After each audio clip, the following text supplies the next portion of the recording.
Hello, brothers and sisters. It's kind of funny. I've been in kind of a meditation in terms of scriptural meditation for the past few hours, and it's interesting how scriptural enlightenment, specifically that who's provided through Christ and through his Father, really does kind of simplify doctrinal stances. And the more I've gone through it, the more it makes sense, but I'll give some of these declarations to you guys so that you can digest them for yourselves. So I've been keeping an eye on point preparedness, which has really been going through the Torah scriptures and the practice or belief that the Torah itself can save you. And unfortunately, what we've realized throughout time is that the law does not save. So the initial law, if you go through Hammurabi's code, eye for an eye, everything else, even the initial laws, or at least the laws of the Babylonians, didn't really work. And Jesus and God, and specifically the Father, gave us the Torah commands, which are the Ten Commandments. And then there was the Deuteronomy laws, which were a lot more advanced in terms of cleanliness and what the Jewish people had to do. Now, we know that through the Jewish lineage, we were able to get Christ, and he was purified, and he was of God's Spirit. We also know that God won't break any of his commands or any of his covenants with man. He started back in the time of Moses and worked his way all the way to now. And it all started with the initial curse of the fall, where everybody believed, or at least Adam and Eve believed, the serpent, where you won't surely die, we'll all become gods. That didn't work.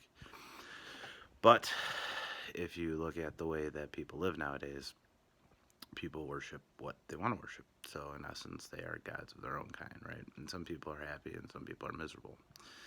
And I've seen both. And really, in order to survive in this world, you have to make friends and learn how to deal with people, which is never a bad thing, but it's also one where you're meant to discern what is good and what is evil. And in that whole understanding, we have Christ's teachings. Whether you go to the Sermon on the Mount, I really like to look to John 10, I like to look to John 16, and really the Pauline teachings, because you could see the angst in not John's heart, but Paul's heart, and then you can read Revelation and John's revelation through Christ at Patmos. And when you read that in concordance with the Old Testament prophets, specifically the major prophets, and then some of the disclosures to the minor prophets, you can start understanding God's going to fulfill his promise to the Jewish people, which is what the purpose of the millennium really is. And he's going to fulfill his promise to the Christian people, which is the pre-rapture or pre-trib rapture. So, in essence, let's go into what will be confrontational views. So those who don't believe in a rapture, why is that a false doctrine? Most people in this camp like to believe that the initial church fathers understood everything, except that we've also been disclosed that knowledge will be increased in people going to and fro, which means that the initial understandings of the church probably weren't the purest. They were probably very good in having a non-doctrinal standpoint, but they didn't understand the nuances between tying the Jewish promises to the Christian promises. Also, there probably wasn't a readily available Torah or King James Bible or whatever you use as your scripture. So you have that whole concordance there. But the problem with denying the rapture is that you're foundationally saying that Christ's blood is not enough, and that the promises he set forth in Revelation 2 and Revelation 3, the Pauline teachings, that none who believe in him will perish. And it doesn't seem like a wise thing to say that Christ's blood doesn't purify all, and that we have to suffer the same judgment. For in the end times we will face the same persecution, but not everybody will be subject to the time of trial, which is spelled out in Rev 2 and 3. So, if we're not stuck to the Rev 2 and 3 promise, and you look at 1 Thessalonians, you look at 2 Thessalonians, and you look at the day of the Lord, where he comes down with the triumphant shout, which really goes in line with Revelation 7. Well, end of 6 and beginning of 7. Basically, right before the trumpets go into full wrath, and then the woes, you see that the day of the Lord's there, and He takes His people, and those were the ones that Paul talked about and Jesus talked about. The first fruits. The first fruits will be taken. And to believe that the first fruits have to subject themselves to judgment basically is saying denial of Christ's blood fulfilling everything. And I would never want to stand by a doctrine or a belief that Christ's blood could not fix or cure everything. That just isn't in line with what God's promise is. So if you don't believe in the rapture, you don't believe that Christ's blood atones for everything. And you're subject to judgment just as Christ and the apostles were subject to judgment, because that's what the belief system goes to. Another thing comes down to doctrines of superiority. One of the primary ones would be spiritual Israel. And while spiritual Israel is true in the sense that you followed a life of simplicity and silence, and you didn't seek others' praise, and you treated your brother as yourself and loved God with all your heart, then that's true. You are part of spiritual Israel. But to declare that Christians took over the promise, and all the promises of the Old Testament basically calls God a liar. And to call God a liar basically means you have the wrong father in your mind. So if you don't believe in the rapture, you don't believe Christ's blood atones for all. If you believe you're part of spiritual Israel, you believe that God will break a promise, which God won't do. That's not what God's nature entails. So you have to go back and you have to start looking at what divides other churches. Is it a belief of speaking in tongues? Is it a belief of Sunday worship? Is it a belief of whatever?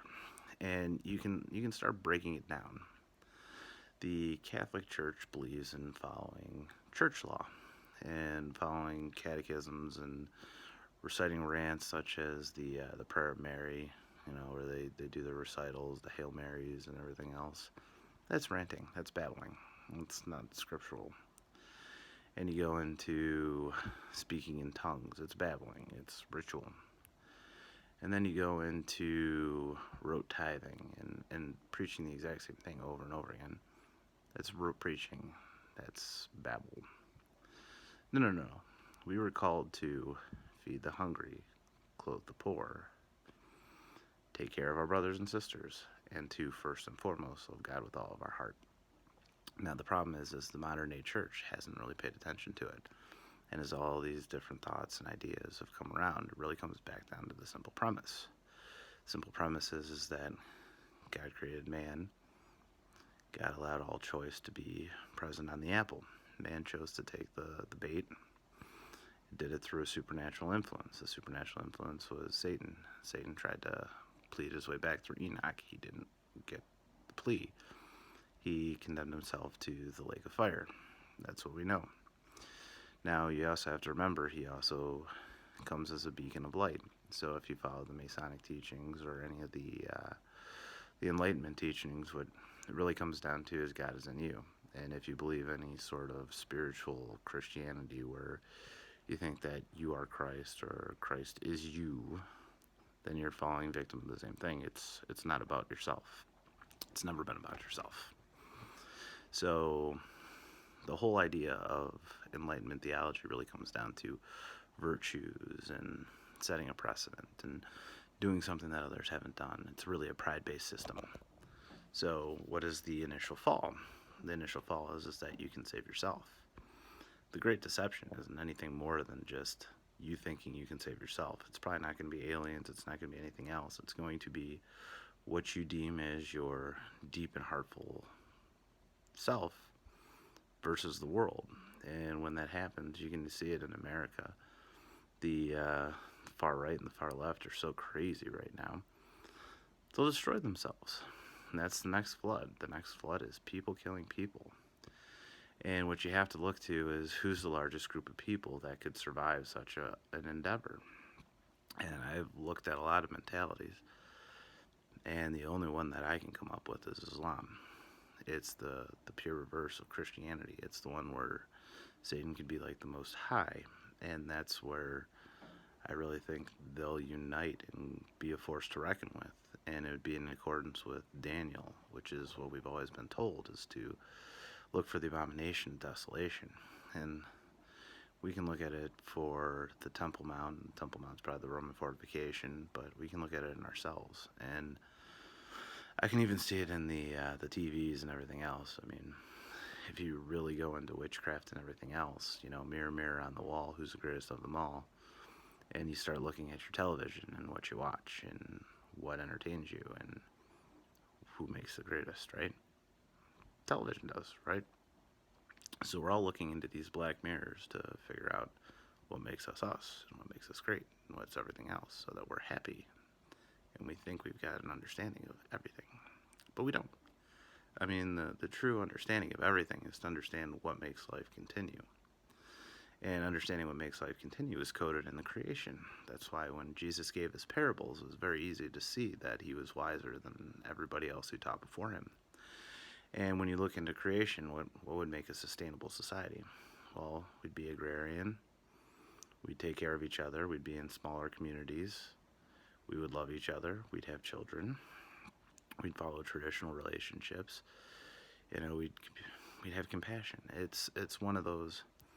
If you're looking for a sustainable lifestyle, it's pretty much indoctrinated within the Jewish laws. It's indoctrinated within Christianity, and it's simplified into very simple principles. Love God with all your heart and love man as yourself. And people who can attain these things can understand that the way that creation works that's how it works, right? So if I'm taking care of my family and I'm taking care of my friends and taking care of others around me, and I'm making food so that we can eat and sustain ourselves, and I have a shelter over our head, and I'm just constantly caring for people around me, I'm not really worried about death. I mean, death is really just a function of everything created to the fall, whether it be the illnesses or anything else that's happened as a consequence thereof, or fabrication thereof. But it really comes down to the truth. So if you're trying to sit back and point to the Torah, or you're trying to point to Sunday worship or anything else, no. God pointed to, you can't worship God in money, which basically means the eventual fall is going to be one versus community and pride. And if you have a lot of money, it's going to be pride. And you're going to buy what you want and do what you want, and that is how you are going to be contained in this next set of tests. Because remember, there's still another 1,000 years after Christ comes back to reign. So if you don't make the first cut, hopefully you make the second. If you don't make the second, sorry to say, you're in probably the least likely location where anyone would want to be. But may God have mercy on your souls. Understand the wisdom that's brought forth to you. You can sit back and read the scriptures, but you can also understand what the scriptures tell you.